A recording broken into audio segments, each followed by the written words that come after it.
At a time like this, where we've lived to see the day when even power revered by the gods themselves has both been obtained and fallen at the hands of mortals, it would seem rather counterproductive to look back on some of the former transformations. However, Super Dragon Ball Heroes has been doing a decent job, even though a promo anime, at giving life to things now considered obsolete. The battle with Hearts and the core area warriors may be finished now with Hearts' revelation and destruction. However, the strings continue to be pulled behind the scenes. Fu, the mastermind behind everything we've witnessed in Heroes so far, has calculated even the defeat of someone like Hearts, who went toe-to-toe with some of the strongest warriors in the multiverse, including Gogeta. When we last left off in Super Dragon Ball Heroes, the mysterious divine bird of time, Toki Toki, who stayed diligently by the side of the Supreme Kai of Time and the Time Patrollers, has since been targeted by the gods of destruction. By premonition of the gods, an odd-looking bird with devastating power has been foreshadowed to appear in Universe 7 and devastate the entire multiverse. As each god of destruction descends upon where Trunks and the others were currently investigating, they address all of the Time Patrollers the same. When explaining the details of the current situation, of course Goku, Vegeta, and Trunks object. However, defiance in the face of a god, much less all 12 of them, quickly escalates the situation, but seeing how this is Universe 7, Beerus volunteers to be the one to handle them.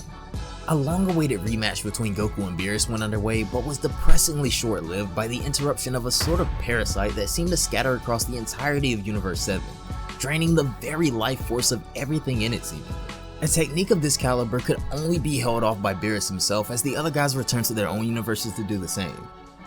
While he slows the spread of whatever this parasite is doing to Universe 7, Beerus instructs the others to go find whoever's behind this, as both Xeno, Goku, and Vegeta appear as well, but they have their own mission to attend to while the others look for food. In the burning pits of purgatory stands a mysterious looking elderly man as he awaits the arrival of his opponents, with the next phase of Fu's experiment going all according to plan. Xeno, Goku, and Vegeta go on to arrive in the underworld meeting this man, but out of all of their opponents, something is especially weird about this one. However, this version of Goku and Vegeta possess a very different power from their counterparts in the main timeline. Before the video gets started, I just want to reiterate that Super Dragon Ball Heroes is in fact a promotional anime for the arcade game and in no way correlates to the main timeline in Dragon Ball Super. If you guys want to check out the full original episodes of Super Dragon Ball Heroes for yourselves, as always, the video that I watched myself will be down below in the description box, but they're super easy to find all over YouTube, so be sure to have a look around. Also, don't forget to have that notification bell clicked to never miss an upload, and if you've been enjoying all of the Dragon Ball content recently, including Vegeta vs Moro in Dragon Ball Super, as well as the Universe 13 saga in DBS Kai, consider leaving a like on this video as well.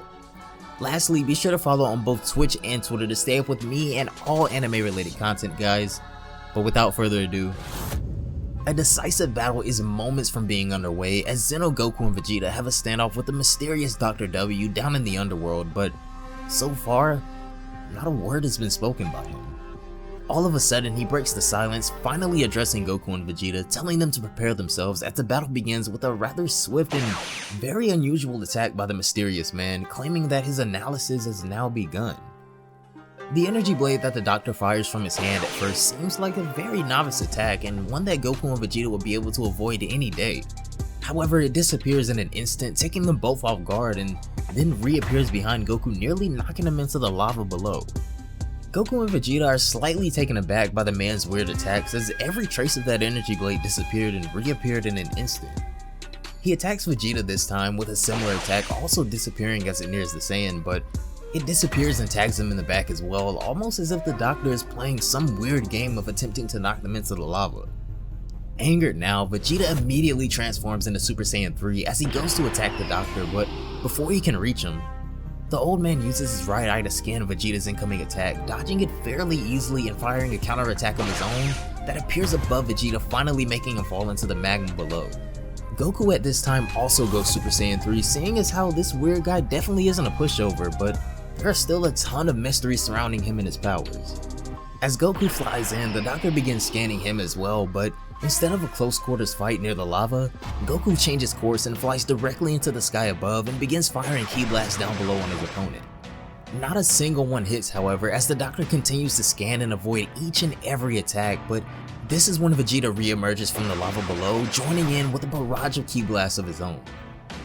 Now attacking their opponent from multiple directions, Goku and Vegeta are looking to close the battle out, but the Doctor swiftly sends out multiple energy blades across the surface of the lava, completely obliterating all of the ki blasts in their path as the mysterious man continues to show strangely impressive power, and against two Super Saiyan 3s at that. At somewhat of a stalemate so far, Goku and Vegeta demand to know just what this guy wants and what his plan is. But he remains silent, refusing to utter a word of their true goal. Goku powers up and charges their opponent once again, who slashes at the Saiyan, but prepared this time, Goku creates a sort of sonic barrier around himself, cancelling out the attack. His opponent then sends a beam across the lava at Vegeta, who deflects it, but a separate attack catches both Goku and Vegeta off guard from behind. While still a mystery, Dr. W's powers and abilities have proved to be a match against both Super Saiyan 3 Goku and Vegeta, but now the two of them are forced to take things one step further with an opponent they've never seen before. Enough is enough now, Goku says, as his patience wears thin. He begins raising his power to astronomical heights as his body starts to transform until finally, Super Saiyan 4 Goku is born once again.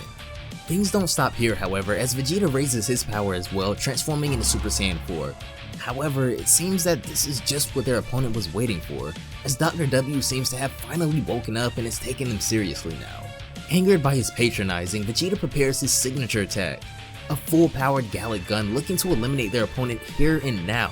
Goku alongside him fires off a Kamehameha of his own, but something is weird here. Their opponent doesn't even look like he wants to avoid their attack, as he just stands in the midst of their blast.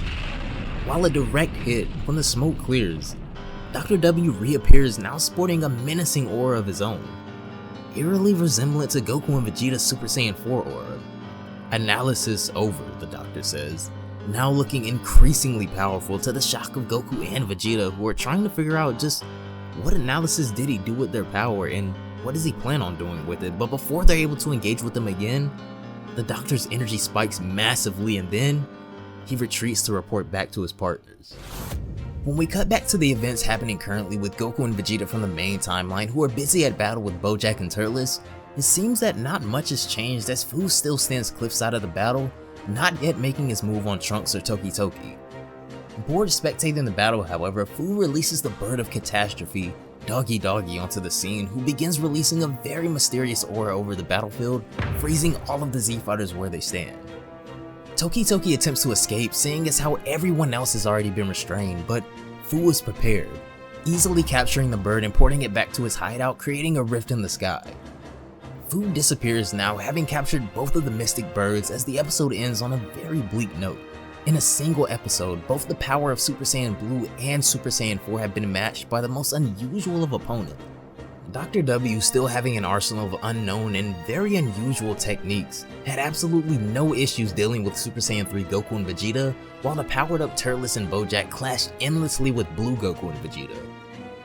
One thing still highly unusual, however, is the calculation of both Goku and Vegeta activating Super Saiyan 4 and the swift analysis of their power by Dr. W, but there's still something else going on here, as the Doctor seemed to almost have hijacked their powers and escaped with a large amount of Saiyan energy.